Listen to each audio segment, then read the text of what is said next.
B the minimum, तो minimum में क्या हो जाएगा, सिर्फ माइनस हो जाएगा, तो P by A minus M by Z ये नंबर हो गया ना। ये तो आपका बहुत आसान आसान क्वेश्चन है, ठीक है, क्योंकि पीछे पढ़ चुके हैं और यही सब आता है एग्जाम में, ठीक है।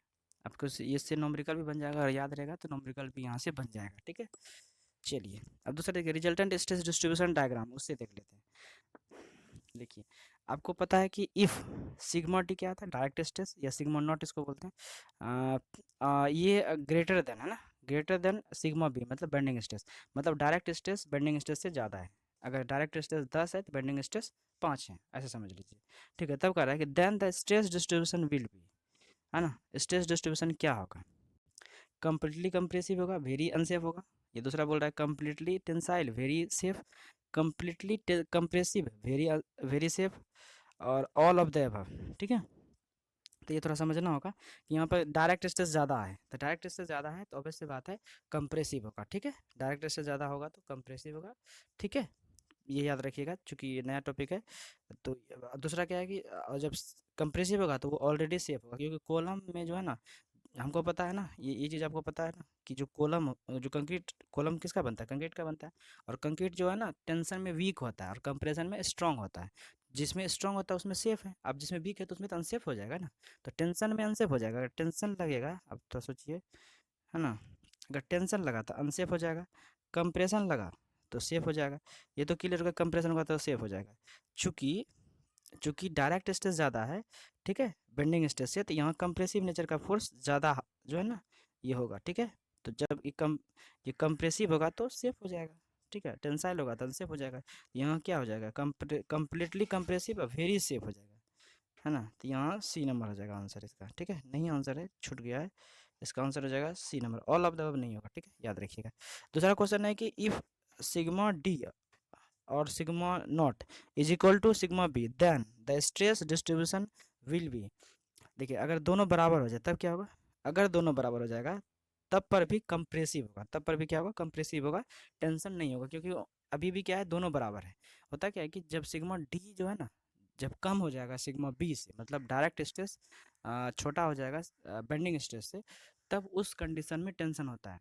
और बाकी जो दो कंडीशन भी पढ़े, एक ऊपर में एक ये, इस दोनों में भी टेंशन नहीं डेवलप होता है ना। यहाँ कंप्रेसिव होगा तो सेफ हो जाएगा, तो टोटली कंप्रेसिव और वेरी सेफ हो जाएगा, है ना।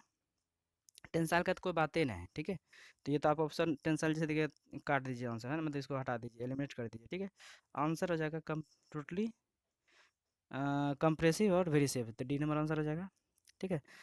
अब देखिए, इफ सिग्मा डी और sigma not is equal to sigma B then it is called as, अगर दोनों बराबर हो जाए, डायरेक्ट स्ट्रेस बेंडिंग स्ट्रेस के बराबर हो, है ना, डायरेक्ट स्ट्रेस बेंडिंग स्ट्रेस के बराबर हो, तब उसको हम कहते हैं जीरो स्ट्रेस और नो टेंशन कंडीशन, मतलब ये दोनों हो जाएगा, ठीक है। क्या हो जाएगा, ये दोनों हो जाएगा, तो आंसर हो जाएगा बोथ, है ना, बोथ है, सी नंबर में है ये भी, क्योंकि अगर ये बराबर हो जाता है तो आपको पता है कि जब डायरेक्ट स्ट्रेस बेंडिंग स्ट्रेस के बराबर होता है तो वहाँ पर कोई भी टेंशन नहीं होता है, ठीक है। और स्ट्रेस जब, चूंकि जीरो स्ट्रेस इसलिए बोल रहा है क्योंकि एक्चुअली यार कॉलम में तो कंप्रेसिव स्ट्रेस जो है उसमें लगेगा, वो तो चलेगा, कॉलम उसमें स्ट्रांग होता है। टेंशन तब होता है ना जब उसमें टेंशन लोड आ जाएगा, है ना, कॉलम को कॉलम को टेंशन तब होगा जब उसमें टेंशन स्ट्रेस आ जाएगा, है ना, तब वो टूट सकता है ना, मतलब वो कलेप्स कर सकता है।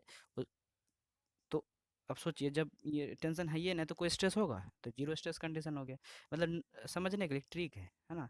यहाँ कोई स्ट्रेस नहीं क्योंकि कंप्रेशन है, तो वो तो बहुत अच्छा है कंप्रेशन में, है ना। और नो टेंशन कंडीशन, कोई टेंशन नहीं है, ठीक है, जीरो स्ट्रेस है, ठीक है। इसका आंसर हो जाएगा कौन नंबर बताइए, इसका आंसर हो जाएगा सी नंबर।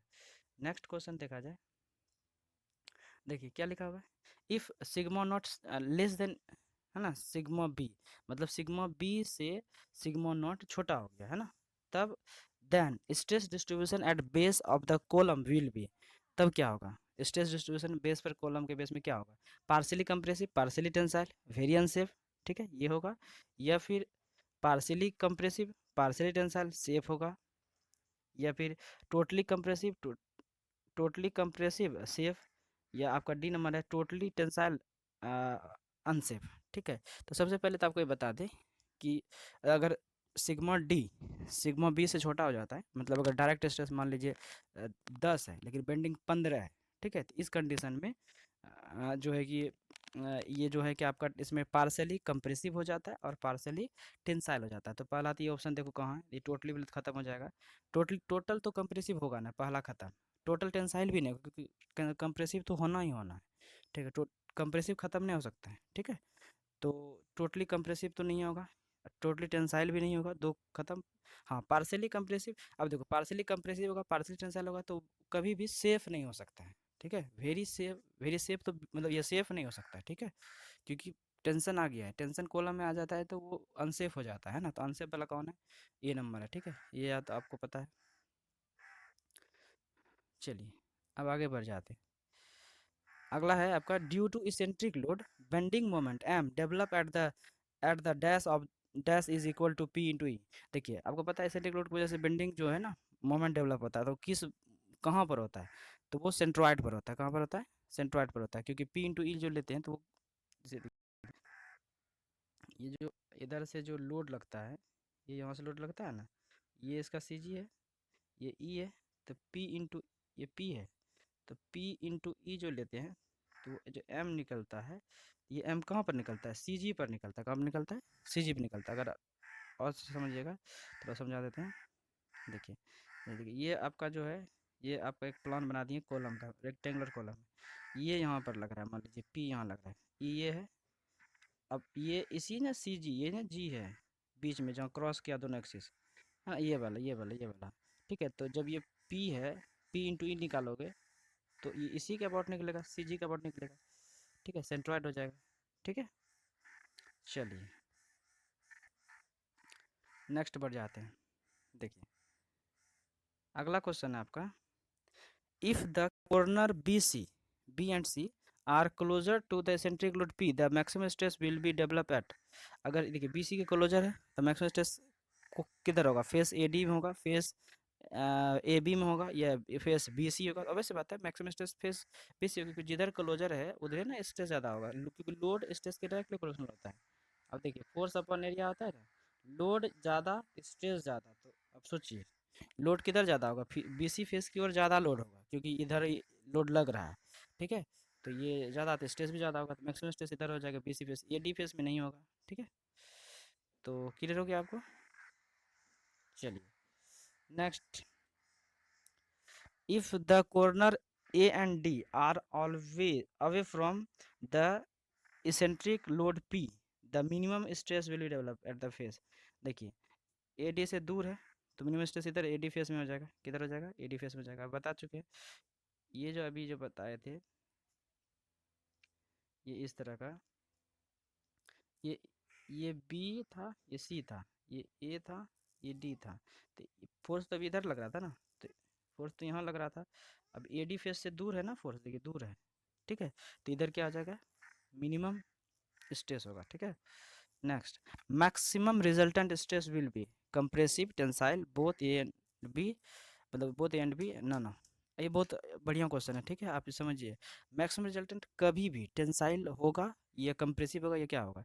तो आप सोचिए, मैक्सिमम जो आपका स्ट्रेस है वो क्या होता है? Direct stress plus bending stress. ये तो हमेशा प्लस ही होगा, क्योंकि मैक्सिमम है। तो ये प्लस होगा, जब ये प्लस होगा तो ऑलवेज ये पॉजिटिव वैल्यू देगा, है ना। पॉजिटिव मतलब कंप्रेसिव, है ना। क्या होता है? पॉजिटिव मतलब कंप्रेसिव, नेगेटिव मतलब टेंसाइल। तो ये पॉजिटिव हमेशा देगा, तो ये ऑलवेज हो जाएगा, है ना। तो इसका आंसर ए नंबर हो जाएगा। क्या हो जाएगा? ए नंबर। ठीक है, नेक्स्ट क्वेश्चन, मिनिमम क्या होगा? मिनिमम क्या होगा बताओ तो? मिनिमम स्ट्रेस क्या होगा? Compressive tensile both. देखिए, मिनिमम क्या होगा? मिनिमम कुछ भी हो सकता है ना, टेंसाइल भी हो सकता है, कंप्रेसिव भी हो सकता है, डिपेंड करता है वैल्यू पर, है ना। कि सिग्मा डी का वैल्यू, है ना, सिग्मा बी के वैल्यू से क्या है ना। अगर बराबर है तो प्लस होगा, है ना, कंप्रेसिव नेचर का होगा। अगर बड़ा है तो भी कंप्रेसिव होगा। और यदि सिग्मा डी, है ना, यदि सिग्मा डी, आप खुद सोचिए थोड़ा सा 2 मिनट, यदि सिग्मा डी, ठीक है, सिग्मा डी का वैल्यू छोटा हो जाए सिग्मा बी से, ठीक है, तो इस कंडीशन में जो है टेंसाइल हो जाता है। तो वैल्यू पर डिपेंड करता है कि वैल्यू क्या है। तो ये बोथ हो जाएगा इसका सर। क्या हो जाएगा? बोथ, मतलब ये टेंसाइल भी हो सकता है, कंप्रेसिव भी हो सकता है, ऑलवेज नहीं हो सकता कोई एक चीज़। ठीक है, कि टेंसाइल नहीं होगा हमेशा, कंप्रेसिव ही होगा हमेशा, नहीं। ये वैल्यू पर डिपेंड करता है। आंसर हो जाएगा सी।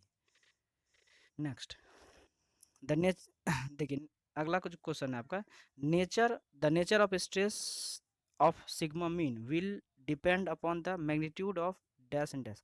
देखिए, नेचर ऑफ स्ट्रेस जो सिग्मा मीन का है वो किस पर डिपेंड करता है, ओनली डी पर, ओनली बी पर, बोथ ए एंड बी? तो ऑब्वियस बात है दोनों पर डिपेंड करता है। जस्ट ऊपर बताएं कि सिग्मा मीन नेचर है वो कंप्रेसिव होगा या टेंसाइल नेचर का होगा, वो सिग्मा डी और सिग्मा बी दोनों के वैल्यू पर डिपेंड करता है। तो ये आंसर हो जाएगा इसका सी नंबर, ठीक है, ये इसका आंसर हो जाएगा C number. Next, when the bending occurs about one axis only, hence it is called।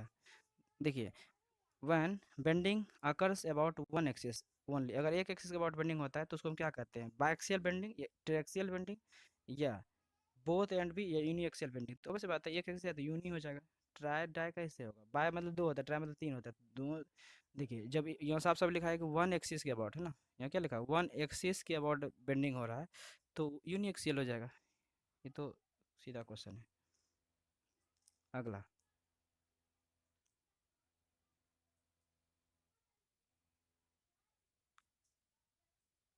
Condition for no tension और zero stress at extreme fibre, ठीक है।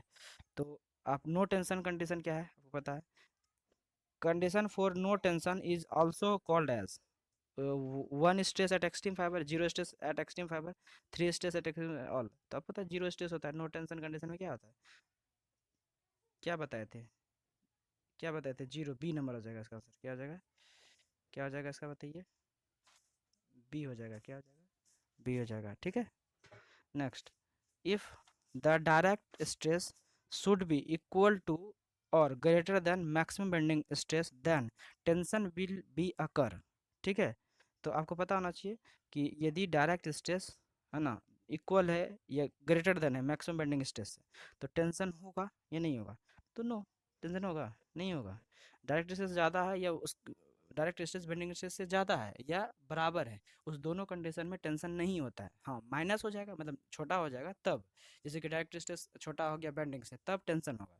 यहाँ तो ऐसा कुछ बोल नहीं रहा है, यहाँ तो बोल रहा है कि मैक्सिमम या इक्वल, तो ये तो आपका सीधा हो जाएगा नो, है ना, ये क्या हो जाएगा, नो हो जाएगा, ये नंबर। चलिए, लिमिट ऑफ एसेट्रिसिटी से देखिए कुछ क्वेश्चन पूछा जाता है, ठीक है। मिडिल थर्ड रूल है, आपको पता है रेक्टेंगुलर के लिए मिडिल थर्ड रूल लगता है ना। कर्नल सेक्शन, देखिए आपको यहाँ से कुछ क्वेश्चन पूछा गया है, मिडिल थर्ड रूल और middle fourth rule is use to find, क्या चीज़ फाइंड करने के लिए यूज़ किया जाता है, direct stress, bending stress, limit of eccentricity, in none of this. तो ये हो जाएगा लिमिट ऑफ एसेंट्रिसिटी, है ना। Middle third rule, middle middle fourth rule किस लिए यूज़ किया जाता है, वो लिमिट ऑफ एसेंट्रिसिटी निकालने के लिए किया जाता है, ठीक है। Next, which rule is use to find out limit of eccentricity for rectangular section, rectangular section के लिए कौन सा रूल अभी जस्ट ऊपर बताएं कि मिडिल थर्ड रूल, है ना। तो मिडिल थर्ड रूल किधर है, मिडिल थर्ड रूल आपका किधर है, मिडिल थर्ड रूल यहाँ देखिए आपको, है ना, मिडिल थर्ड ये बताए थे, है ना, कि रेक्टेंगुलर के लिए मिडिल थर्ड रूल और सर्कुलर के लिए मिडिल फोर्थ रूल। अब अगर कारण पूछिएगा ना रीजन कि क्यों ऐसा हुआ, देखिए आगे बताएंगे कि इसका जो लिमिट ऑफ एसेंट्रिसिटी होता है रेक्टेंगुलर सेक्शन का वो b/6 होता है ना। चूंकि दोनों साइड का जोड़ना है इसलिए b/6 जोड़िएगा ना तो वो b/3 होता है। नीचे 3 आया तो ये ट्रिक है याद कर लीजिएगा, 3 आया तो थर्ड हो गया, है ना, क्योंकि थर्ड है ना, बी का थर्ड है ना।